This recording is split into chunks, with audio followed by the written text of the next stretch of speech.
Welcome to Movies with Mum. I'm Conrad. And I'm Mum. In each episode we take you on our non-regular mum and son movie dates to review the film. And the ice cream. Hello, Mum. Hello, Conrad. How are you? I'm pretty well. Good. Yeah, it's nice and sunshiny, and there are some decent films in the cinema for a change. Yeah, 2 this weekend, so we're going out twice. Yeah, I think we are. Yeah. Traffic lights. Oh no, this is unusual. We don't usually have traffic lights, do we? Where the hell have these come from? They're doing roadworks down here. So what's the first of the 2 films we're going to see? Scary stories to tell in the dark. Yes. Which I'm sure you're thrilled about. Oh yeah. But I was really keen to see it because it's from the mind of Guillermo Del Toro, who I love dearly ever since Pan's Labyrinth. Shape of Water as well. That's a good one. Oh, right. Yeah. Did he do The Ring? No. That was someone else. The Ring is Japanese. That's Hideo Nakata. Oh, right. Okay. Yes. Guillermo is Mexican. Oh. So yeah, he's producing. He was originally down to direct this one, but in the end it went to Andre Øvredal. I'm not sure how to pronounce that at all. He's Norwegian, and he is probably best known for directing Troll Hunter, which was a hilariously funny and scary found footage film with these guys up in a Scandinavian forest coming up against trolls in the middle of the night. Oh, right. As the title suggests, they were hunting them.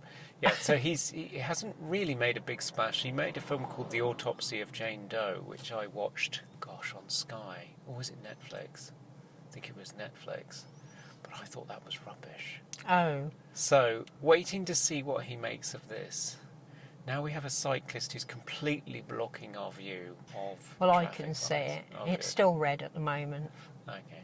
Yeah, so interesting production team behind this. Yeah? It's based on a series of short stories written by a man called Alvin Schwartz. Oh, right. I'm probably not pronouncing that correctly. Schwartz. Is it Schwartz? Probably Schwartz, Yeah. yes. I don't think they've made their way over the pond. I don't think we know them. They were Okay. from the early 80s through to the early 90s, and then unfortunately Mr. Schwartz died in 92. Okay. Oh, we're off. We're off. Let's see if we can get past this Get cyclist. past the cyclist. That was a long delay, wasn't it? That's 4-way traffic lights for you. Yeah. I guess I still need to... No, don't need to look that way? Okay. I thought this time of night we'd be pretty good, because we're going out in the evening. It's 6 o'clock here, isn't it? It is, yes, because neither of the films we wanted to see this weekend, this bank holiday weekend, neither of them are on during the afternoon, unfortunately. It's a dirty stop out for you. Dirty stop out. Disgusting. Yeah, sorry, I interrupted you. What were you saying about the stories? Oh, the stories, yes. So the guy basically, Alvin Schwartz, he was an expert in American folklore. Okay. So it's sort of urban legends and folklore and myths and so on. And they were very grisly and ghoulish, the sort of thing that kids love. So they were directed towards kids, but apparently they were quite controversial in some states in America. There were frequent petitions by concerned parents wanting them removed from the school library. Oh, really? They're too grisly and... Were they having nightmares? Yes, I don't know. I think it's probably the parents were having nightmares. The kids were lapping it up. Yeah, kids love being scared, don't they? They do. So I'm not sure how they've approached this, whether they've picked 2 or 3 of their favourites and strung them together, and it's like a compendium type of movie, like Creepshow. Oh, right, okay. Oh, Or- that'd be interesting. Yeah, or whether they've weaved them all together in some way. Made it into one story. Yeah, not sure. So Oh. it should be interesting. Because isn't Candyman a urban legend, or did they just say it was in the film? I think they invented it, but it was, yes, Virginia Madsen played somebody that investigated urban legends. So it was quite Yeah. fascinating from that perspective. Well, it was a good film, that. Very good, yeah. Yeah. Yeah. And so who's it's in it? Anybody we know? Nobody. It's a Oh. well, I don't know. It's a bunch of kids. Hmm? I don't recognise them, but that doesn't say a lot. It has to be said. No. They might all be astonishingly famous, and I've never heard of them Oh, well. because they're all in, I don't know, hit TV series or something. So I'm not sure how scary this is going to be for you. Oh, well, we'll soon find out. If I'm behind my blankie, I've brought my blankie with me. I will put that over my head if I get scared. Yeah. Cineworld! Cineworld. Oh dear. Took us longer to get here tonight because we were sat by those traffic lights for ages. Yeah. And will there be a scary story ice cream? With random scary bits in. With, oh, well, the ice cream I had last week was pretty scary. It was, yes. People were scandalised by your 0 rating, you know. Were they? Yeah, they were. We got comments. Oh, right. People were shocked that something could be so bad as to deserve a 0 rating. Oh, wow. Let's hope I pick more wisely this time. Yeah. Have we got a parking space? Well, there's that one. I think I might have to plump for that because I'm not sure there's anything up there. I don't know if there's... Oh, no, you're right. This is the only one, I think. Right. Let's see what's what. Let's go and get scared.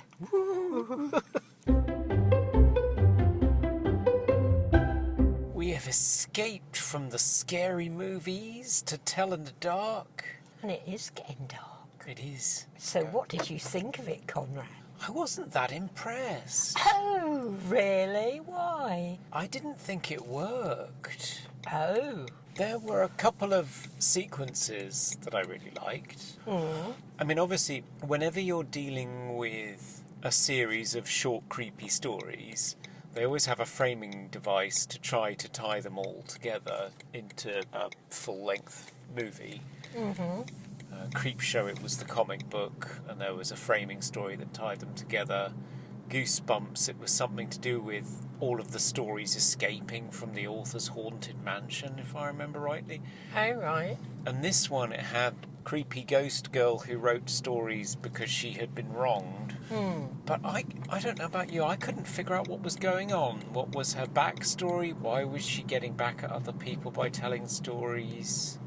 It was so convoluted. Yeah, it wasn't until the end it all became clear why she was doing it. But still, why was she telling stories and She was getting her own back, wasn't she? on the Well, because her family had treated her so badly. So she So told she took scary out, yeah. stories and took it out on other people. Well, the only thing she had was being locked in that dark room was telling stories to herself, and that's what she did. She made up stories. I found it quite scary. There were moments in it that made me jump, but I didn't find it horrifying or that spooky, really. No, there was one standout sequence that I thought was genuinely creepy. Which was... The blobby white lady in the red corridor. Oh, yeah, that was horrible, wasn't it? That was very good. Because it was a scary story to tell in the dark. And it wasn't jump scares, it was just this thing that was just coming and coming and coming and coming, and no matter what he did, he couldn't get away with it. And that was nightmarish. The fact that he suddenly blurted out on the doorstep of going to see somebody else that he had a nightmare about, a fat, squelchy white lady in a red room. And you thought, oh, sorry, that's a bit clumsy. It was all a bit clumsy. The backstory's just... And what was the whole thing about her mother having run away? The main character's mum. Yeah, you never found out what that was about, did you? But who was her dad? It's driving me mad. Oh. Stella's dad. So Stella's dad was Dean Norris, who we know from Breaking Bad. Yes. He was the brother-in-law. He was the brother-in-law who was the DEA agent. He was great in that, wasn't he? Oh, I knew him from somewhere, but I couldn't remember. It was driving me bonkers. Didn't recognise any of the kids. Thought they were all good. They were all good actors and actresses. Yeah, I particularly liked the guy with the curly hair, Chuck. Yeah, Stella was very good. Stella was very good. It was nice to see a Latino man in their cast as well. Yeah, he was good. See, that was another thing I didn't get. Why was it set in 1968, when the books were written in the 80s and we're now in the 2000s, what was the backdrop to do with the Vietnam War and Nixon being elected president, and why? It was there, it was hanging there, it was very deliberate, there was effort put into putting it there and peppering it through. How did that relate to or reflect upon the story? Well, I thought it was because the Latino boy that was in it was a draft dodger. Yeah. Because he didn't want to go to the Vietnam War because his brother had come back in pieces. Yeah. So I thought that was kind of his backstory, almost. Oh, you think they actually got a backstory in there subtly? Yeah. Oh. Perhaps that's just me being ridiculous. Maybe. Well, it could have been, but I thought that it was going to reflect upon the film as a whole. Oh, did you? Yeah. Oh, I just thought it was his backstory, because, I mean, why would a young lad like that be living in a car? Oh, well, yeah, he was draft dodging, that's fair enough. Yeah. I thought that was just his backstory kind of thing. Yeah. So, I don't know. Perhaps I'm wrong. Perhaps it wasn't. I don't know. Well, that's the only thing that it actually serves, because it doesn't inform any other narrative in there. It was just a bit of a mess. And it relied far too heavily on jump scares rather than being creepy, which is a shame because all of the monsters were really good. They were very good, very convincing, especially that last one. Oh, yeah. Oh, my God. Yeah.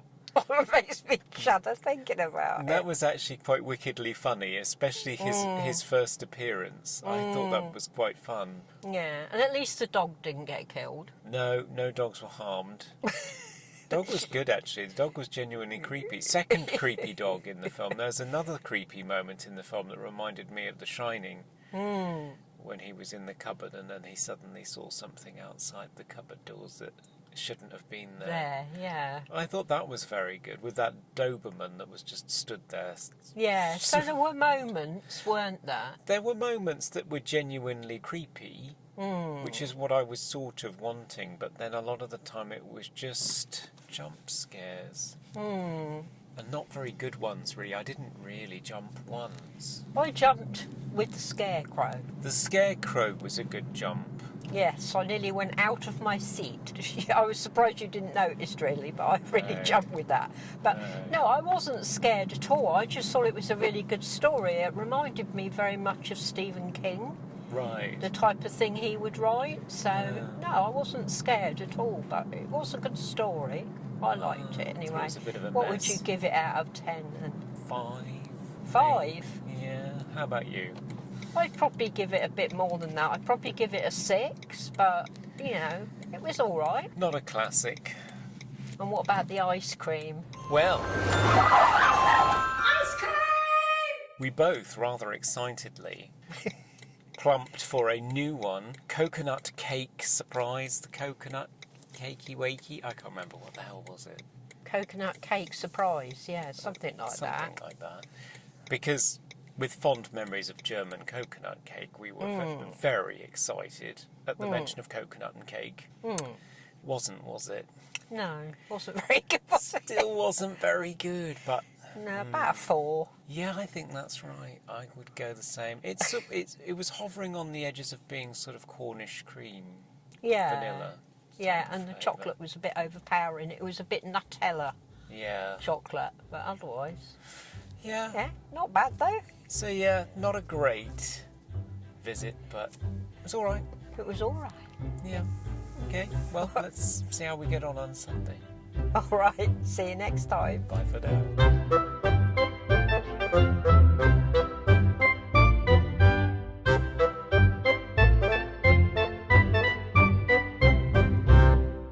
Oh, there's a motorbike gang.